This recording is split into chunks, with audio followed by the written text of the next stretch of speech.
Halo sahabat, Assalamualaikum, apa kabar? Semoga sehat selalu dan senantiasa berbahagia. Terima kasih sudah subscribe dan selalu menyimak video-video LK21 Revive. Semoga Tuhan Yang Maha Esa selalu memberikan rezeki yang berlimpah ruah dan berkah untuk sahabat semua. Kali ini LK21 Revive akan membawakan alur cerita film yang berjudul Diktator. Gak perlu banyak basa-basi lagi, ini dia alur ceritanya.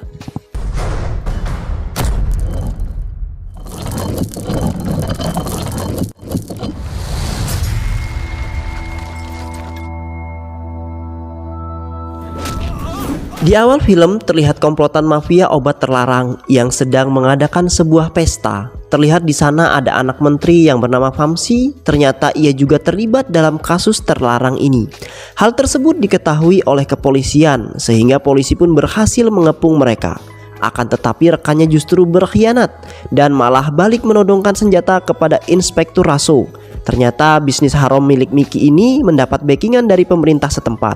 Dan mereka pun akhirnya membunuh Inspektur Raso. Di saat itu juga ada seorang pelayan yang bernama Rajib tidak sengaja menyaksikan hal tersebut. Mereka yang melihat pelayan itu pun langsung mengejarnya. Akan tetapi ia berhasil melarikan diri. Kemudian untuk menghilangkan jejak kejahatannya, polisi pun membuat skenario seolah-olah Inspektur Raso bunuh diri karena menerima suap. Di sisi lain, ayah Famsi yang bernama Gopardan resah karena Rajib si pelayan belum juga ditemukan. Ia takut kejahatannya terbongkar. Ia pun meminta seluruh anak buah untuk mencari Rajib. Sejak kejadian saat itu Rajib sangat ketakutan karena para mafia itu pasti mencarinya. Dan benar saja, di stasiun kereta api Rajib tak sengaja melihat sekelompok anak buah menteri sedang mencarinya. Saking paniknya, Rajib tak sengaja menabrak seorang pria yang bernama Candu. Candu bertanya kepada Rajib, akan tetapi Rajib tidak mengatakan apapun dan ia pun langsung meninggalkan Candu. Begitu juga Candu yang langsung melanjutkan perjalanan menuju tempat kerjanya. Candu merupakan seorang karyawan di perusahaan Darmart. Candu merupakan orang yang sangat ramah. Tak heran banyak orang yang dekat dengannya.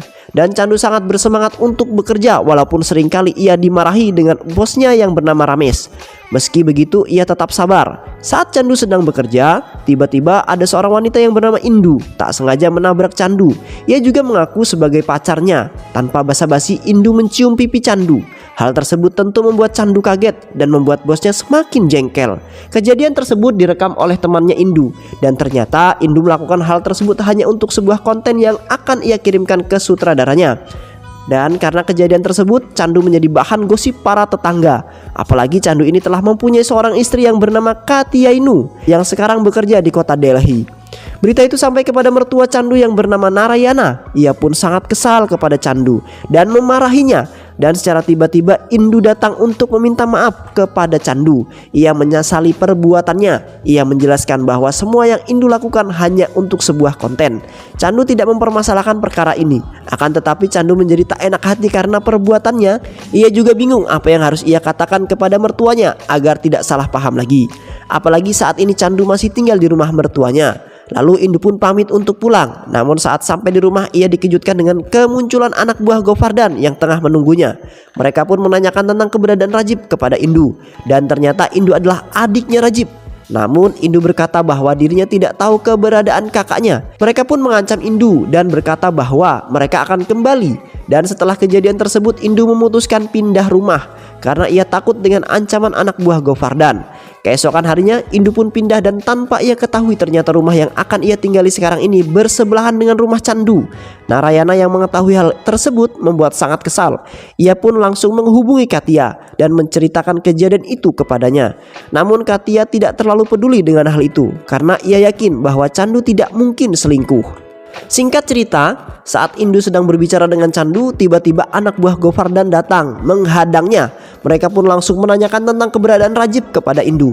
Akan tetapi Indu berkata bahwa ia tidak mengetahuinya. Candu yang melihat hal itu, ia bertanya apa yang sebenarnya terjadi. Akan tetapi ketua mafia yang bernama Vicky mengatakan agar Candu tidak usah ikut campur dengan masalah ini.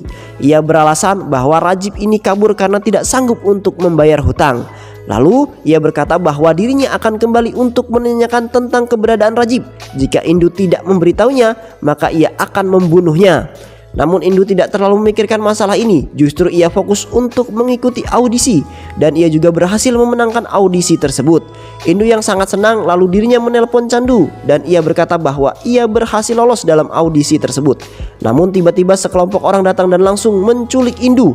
Menyadari hal yang tidak beres, Chandu kemudian mengambil uang tabungannya dan saat itu juga Chandu datang ke markas Vicky untuk melunasi hutang Rajib. Terlihat di sana juga ada Vamsi yang sedang pesta miras. Chandu melihat Indu yang terluka parah karena disiksa. Ia pun memberikan setumpuk uang kepada Vicky dan meminta untuk melepaskan Indu. Akan tetapi mereka malah menertawakan Chandu. Vicky berkata bahwa mereka akan melepaskan Indu jika Rajib datang menemuinya. Chandu terus memohon kepada Vicky untuk melepaskan Indu, namun Vicky menghiraukannya. Seketika Chandu berjalan ke belakang. Yang mereka pikir Chandu akan pergi, ternyata dugaan mereka salah. Justru Chandu malah menutup pintu. Seketika suasana pun berubah. Chandu menatap mereka dengan tatapan yang sangat tajam. Chandu yang lugu kini berubah menjadi sangat ganas dan menghajar para mafia tersebut. Ia pun membunuh seluruh anggota mafia termasuk Vamsi dan Vicky.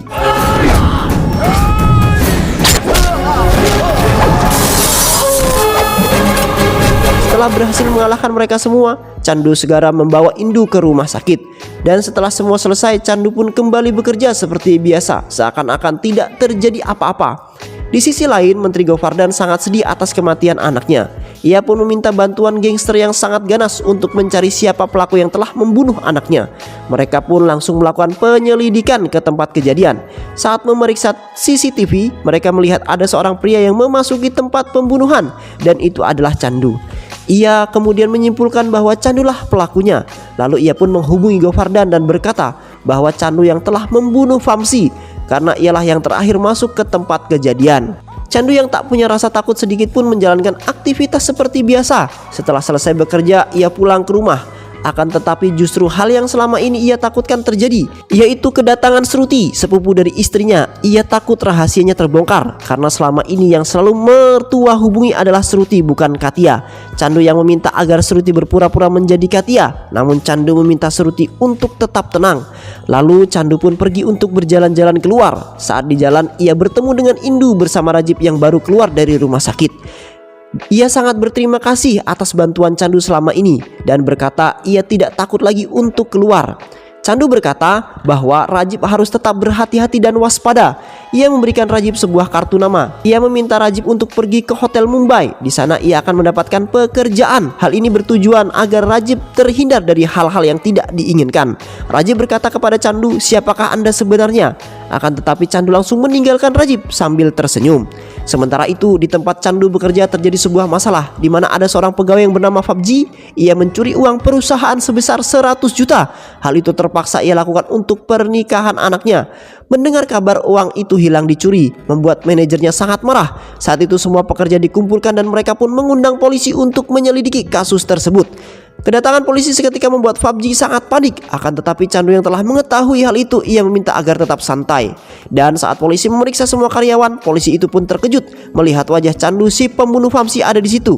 Lalu Chandu mengaku bahwa ialah yang berbuat atas pencurian ini. Hal itu ia lakukan karena ia ingin menyelamatkan Fabji. Polisi itu pun tidak menyia-nyiakan kesempatan itu. Mereka langsung membawa Chandu ke kantor polisi. Dan berita pencurian ini menyebar dengan cepat di televisi. Media pemberitaan bahwa Chandu telah mencuri uang perusahaan. Berita pencurian itu pun sampai kepada pemimpin pusat Dharma Group, yaitu Raja Sekar. Ia merupakan seorang pengusaha yang sangat disegani oleh semua kalangan. Ia sangat terkejut saat melihat wajah pelaku pencurinya, yaitu Chandu.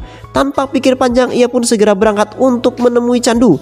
Di sisi lain, polisi korup yang dari awal dendam kepada Chandu, ia menyiksa Chandu dan menginterogasinya.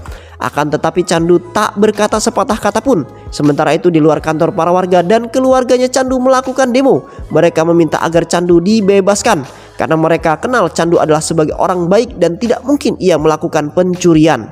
Akan tetapi polisi tidak memperdulikannya. Ia menangkap Chandu atas permintaan Govardan karena ia telah berani membunuh anaknya. Lalu Govardan memerintahkan polisi untuk membawa ke tempat yang ia perintahkan.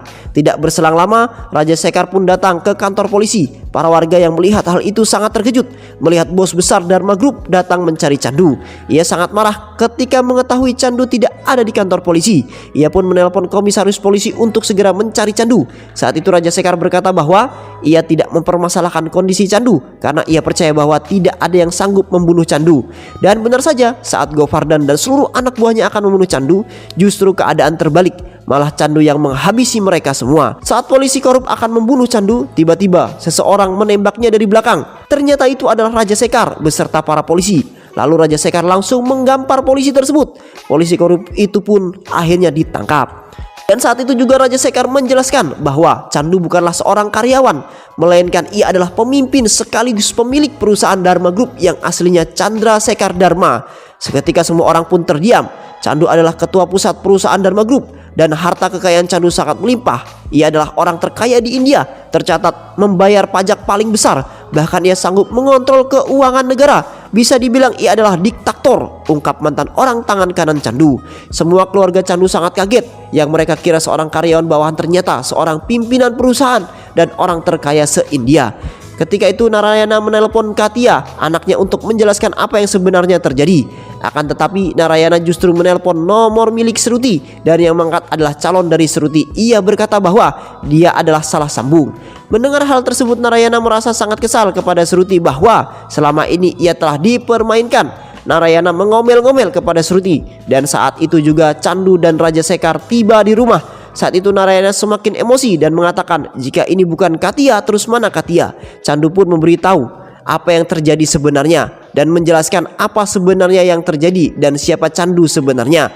Candu adalah pimpinan paling tertinggi di perusahaan yang aslinya bernama Chandra Sekar Dharma, yang lebih dikenal dengan sebutan diktator di Delhi. Selama memimpin perusahaan, Candu tidak mau menampakkan dirinya dan ia meminta kakaknya yang tampil di publik menggantikannya. Selain perusahaan besar, dia juga pelindung orang-orang baik dan dia juga memberantas orang-orang jahat. Karena kebaikan dan kejeniusannya, semua orang menghormatinya. Di perusahaan, Candu selalu mendapatkan kabar tentang keluhan-keluhan dari kakaknya. Dan karena wajahnya jarang muncul ke permukaan, sehingga ia memanfaatkan hal tersebut. Ia mencoba untuk menjadi karyawan biasa untuk menyelidiki kasus yang sering diceritakan kakaknya. Dan kebetulan saat di sana ia melihat manajer yang sedang mengomel-ngomel. Lalu ia memanfaatkan momen itu untuk menyamar ingin mendaftar pekerjaan di sini. Dan orang itu bernama Katya. Saat itu Katya berbicara dengan sinis saat Candu menjelaskan tentang cara bagaimana usaha dan ekonomi itu bekerja. Candu menjelaskan dengan sangat detail. Katya yang mendengar hal itu sangat takjub dengan Candu. Dan saat itu Katya berkata, jangan bekerja di sini. Jika Anda bekerja di sini, Anda tidak akan pernah sukses di sini. Akan tetapi Candu memaksa tetap ingin bekerja di sini. Katya dan Candu pun terus bercerita sepanjang jalan. Katya berkata bahwa atasannya tidak mementingkan karyawan dan kenyamanan di sana. Tidak ada kendaraan untuk mengantar jemput karyawan dan juga tidak ada toilet khusus wanita. Ia juga berkata, jika Anda ingin benar-benar bekerja, saya akan mengajukan Anda kepada teman-teman saya. Dan mereka pun berpisah di tengah jalan. Keesokan harinya Katya dibuat terkejut karena perusahaan kini memiliki fasilitas yang lengkap. Hal itu membuat Katya bingung apa yang sebenarnya terjadi. Dan saat itu Katya mendadak mendapat penghargaan sebagai karyawan terbaik. Dan Katya sangat terkejut dengan semua ini. Ia yang sempat meremehkan Candu, ternyata Candu adalah pemilik sekaligus bos besar perusahaannya. Dan di saat itu juga Candu datang dengan penampilan sebagaimana miliarder. Di hari itu juga Candu datang menemui Katya. Dan ia berkata bahwa dirinya ingin menikahi Katya. Dan sepupunya Sruti berkata bahwa Katya tidak mau menikah dengannya. Karena perkataan Sruti membuat Katya kesal. Karena memang sebenarnya Katya suka kepada Candu. Katya juga ingin menikah dengan Candu. Hal itu ia lakukan karena Sruti tahu bahwa Katya suka kepada Candu. Ia memancing Katya agar Katya mau jujur tentang perasaannya. Dan keluarganya Candu pasti sangat setuju dengan wanita pilihannya. Karena keluarga Candu tidak pernah memandang seseorang dari hartanya. Bahkan keluarganya memajukan pabrik kapas milik Prasad yang hampir bangkrut. Karena ayahnya dulu pernah bekerja buruh di pabrik itu. Dan Candu ingin membalas jasanya. Karena prinsip Candu, keuntungan dalam usaha itu nomor 2. Yang terpenting adalah kepuasan hati. Masalah pun muncul ketika ada investor dari Italia ingin membangun pabrik kimia. Dia menginginkan lahan di pabrik milik Prasad. Agar usaha berjalan lancar, ia meminta bantuan kepada Mahimarai. Sebenarnya dia adalah sosok wanita jahat dan rela melakukan apapun demi bisa terwujudnya keinginannya. Ia juga memiliki seorang menantu bernama Vishnuambar yang selalu siap menuruti apa saja yang diperintahkan Mahimarai. Mereka pun pergi ke pabrik kapas milik Prasad untuk membelinya. Akan tetapi Prasad tidak akan pernah menjual pabrik miliknya itu. Di sisi lain, keluarga Katya yang sedang ditimpa musibah, yaitu suami kakak Katya pergi meninggalkan kakaknya. Dan suami kakaknya itu adalah orang kaya. Sebab itulah ayahnya tidak ingin Katia bernasib sama seperti kakaknya. Ayahnya berkata bahwa Katia jangan menikah dengan orang yang padahal saat ini Katia ingin mengenalkan calon suaminya yang kaya kepada ayahnya. Namun setelah ayahnya berpikir begitu, Katia pun mencari cara agar Candu diterima di keluarganya. Dan saat Candu datang, Katia panik. Ia meminta Candu agar mengganti penampilannya. Katia berkata bahwa jika ayahnya tahu Candu orang kaya, maka ayah tidak akan merestuinya. Lalu Candu menuruti kemauan Katia. Ia mengubah penampilannya, merubah identitas. Candu berkata bahwa ia adalah bawahan Katia, serta mengubah sekretarisnya Candu sebagai bosnya Candu. Dan Candu mengaku bahwa ia adalah anak yatim piatu. Dan Narayana pun merestui pernikahannya. Akan tetapi keluarga Candu tidak setuju dengan rencana itu, karena keluarga Candu ingin pernikahan Candu dibuat mewah dan meriah. Namun Candu yang cerdas pun membuat sebuah rencana. Ia membuat sebuah undian berhadiah. Bagi setiap pemenang acara pernikahannya akan ditanggung perusahaan. Dan Katia pun memenangkan undian tersebut. Singkat cerita, acara pernikahan pun berlangsung dengan sangat megah. Ketika itu keluarga Candu dikenalkan sebagai pemilik usaha. Saat acara dimulai, Narayana bingung karena banyak orang-orang penting India yang menghadiri acara tersebut. Namun ia mengira perusahaanlah yang mengundang. Akhirnya Katia pun telah sah menjadi istri dari seorang sultan besar dan mendapatkan seluruh fasilitas mewah. 1 bulan kemudian, investor Italia datang menemui Mahimarai untuk menagih janjinya. Namun Prasad tak kunjung memberikan pabrik miliknya, sehingga menantunya pun turun tangan untuk menghancurkan pabrik tersebut. Ia membantai semua karyawan termasuk Prasan, dan pabrik pun langsung dibakar. Candu yang mendengar kabar tersebut segera datang ke pabrik. Akan tetapi ia terlambat. Sebelum tewas Prasad, ia sempat mengatakan bahwa Visnuambarlah pelakunya. Mendengar hal itu, Candu sangatlah marah. Ia kemudian mendatangi markas Visnuambar. Akan tetapi Visnuambar berhasil kabur menyelamatkan diri. Kemudian Candu pun menemui Mahimarai. Candu berkata dia akan memberikan waktu 2 hari untuk menyerahkan Visnuambar untuk dibunuh. Saat Candu sedang melakukan makan malam bersama keluarga, keluarganya menasihati Candu agar dirinya tidak lagi memperpanjang urusan dengan Mahimarai, karena ia merupakan seorang tokoh agama, apalagi karena hal sepele pabrik kapas. Namun mendengar hal itu, Candu sangat marah karena keluarganya tidak menghargai sejarah ayahnya, dan Candu berkata bahwa ia akan membalaskan dendam kepada Visnuambar. Keesokan harinya Candu mendapatkan kabar bahwa keluarga Candu diculik oleh Mahimarai. Seketika Candu pun langsung pergi menemui Mahimarai. Mahimarai berkata bahwa jika Candu ingin keluarganya selamat, Candu harus bersujud di hadapannya untuk meminta maaf kepadanya. Mahimarai juga berkata bahwa jangan bermain-main dengannya jika Candu masih ingin tetap hidup. Namun Candu hanya terdiam. Dan saat itu Mahimarai dihubungi keponakannya yang sedang di Uttar Pradesh, dan keluarga yang berada di Italia. Mereka semua meminta bantuan kepada Mahimarai karena saat ini mereka ditodong dengan senjata api. Saat itu juga Candu tersenyum bahagia karena melihat kekhawatiran Mahimarai. Candu berkata, "Kamu bisa menculik keluarga saya yang di rumah, akan tetapi saya bisa menculik semua keluargamu di penjuru dunia." Dan sebaliknya justru Mahimarai lah yang meminta maaf kepada Candu agar membebaskan keluarganya. Mahimarai pun mengakui kekalahannya. Candu juga berkata bahwa Visnuambar sudah ditahan dan dia ingin membunuhnya. Sesuai kesepakatan, Candu akan membebaskan semua keluarga Mahimarai kecuali Visnuambar. Candu memerintahkan anak buahnya agar Visnuambar segera dibunuh, dan Candu pun berhasil menyelamatkan keluarganya. Hal itu membuat Mahimarai sangat murka. Ia mengerahkan seluruh pasukannya untuk menghabisi seluruh keluarga Candu. Saat di perjalanan pulang, Candu dihadang oleh anak buah Mahimarai. Akan tetapi itu bukanlah hal yang sulit bagi Candu untuk menghabisi mereka semua. Namun Katia terkena tusukan senjata tajam. Melihat Katia yang sekarat, keluarga Candu malah diam saja karena keluarganya tidak mau nyawanya dalam bahaya karena selalu dekat Candu. Dan mereka pun meninggalkan Candu dengan Katia di sana. Katia yang sekarat, ia meminta agar Candu ke Hyderabad untuk tinggal bersama keluarga Katia di sana.